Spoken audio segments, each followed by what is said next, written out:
और ये कार्यक्रम मोदी जी कितना दिव्य दृष्टा है। एक आप लोग उदाहरण बताऊं मैं, हमारे महिला मोर्चा वाले बहिनी मन में एक कार्यक्रम है कि बिना ईंधन, बिना गैस, बिना चूल्हा के खाना कैसे बनाना है। मोदी जी देखो कैसे योग दृष्टा है कि अगर भविष्य में आपके पास घर में परेशानी आ गए कि लकड़ी नहीं मिला थे, मिट्टी तेल नहीं मिला थे, गैस भी नहीं मिला थे, तो आपके परिवार वाला भोजन कैसे करोगे। वो हमारे महिला मोर्चा वाले में कार्यक्रम करे थे।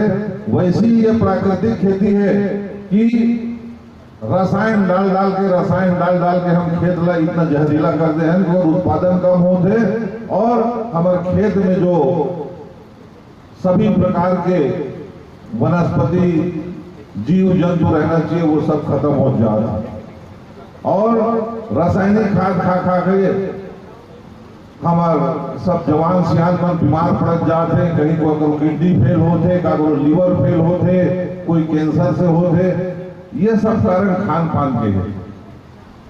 तो मोदी जी के सोच है कि प्राकृतिक खेती की ओर सबको ले जाया जाए, जेकर से आप तो आज रसायन खा ले और रसायन डाल के अच्छा उत्पादन करके बेच दे हो, लेकिन वो उत्पादन जब आपके बच्चा और बच्चा कही, देश के जनता कही, तो अगर ऊपर कथित खराब असर पड़ी, वो बीमार हुई। ये सोच के साथ वो प्राकृतिक खेती की ओर आपला बढ़ावा देते और प्राकृतिक खेती में आपला जायला पड़ी। समय के भी मांग है कि आप प्राकृतिक खेती में जाओ और समय के कारण ही कहा देते पाए कि अमेरिका और इराक के युद्ध होते पाए कि कुछ खातों की परेशानी भी हो, लेकिन ना भी हो तो भी आपला प्राकृतिक खेती में जाना पड़ी। मैं दो चार चीज बोलूं, प्राकृतिक खेती में एकदम से जाए से कोई उत्पादन नहीं बढ़े। प्राकृतिक खेती के लिए खेत की तैयारी महत्वपूर्ण है और खेत की तैयारी के सबसे महत्वपूर्ण चीज होती है मिट्टी के परीक्षण। आपके मिट्टी के पीएच अधिक है, पीएच अगर ज्यादा है तो कम करना है और कम है तो ज्यादा करना है। कृषि विभाग वाले बात बताइए, जैसे ढेंचा डाले कहते हैं, ढेंचा डालो तो भी अगर पीएच समान हो ही और अच्छा उत्पादन के लायक हुई, लेकिन ढेंचा से अच्छा अगर कोई है तो बहुत हिसाब से तिल है, तिल डाल के और 35 से 40 दिन के बाद अगर आप जो तो आपके पीएच बराबर हो जाएंगे। लेकिन जमीन ही के पीएच नापे से नहीं हो, आप जब पानी डालते हो अगर पीएच भी नापे पड़ी। जब तक ओकर पीएच नहीं नापो तब तक आपके जमीन का उत्पादन वो हिसाब से नहीं हुई जिस हिसाब से आप सोचो।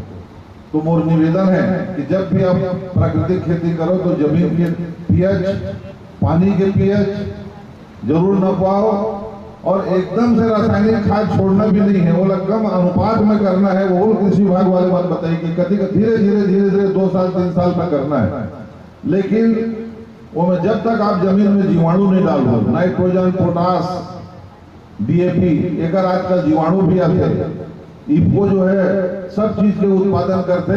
आप नेट में जाके अगर आप सर्च करो तो सब मिल जाएगी। जीवाणु आप खोलो और निरंतर खेत में डालते रहो, जेकर से आपके जमीन जो है खराब हो गई वो धीरे धीरे सुधारी।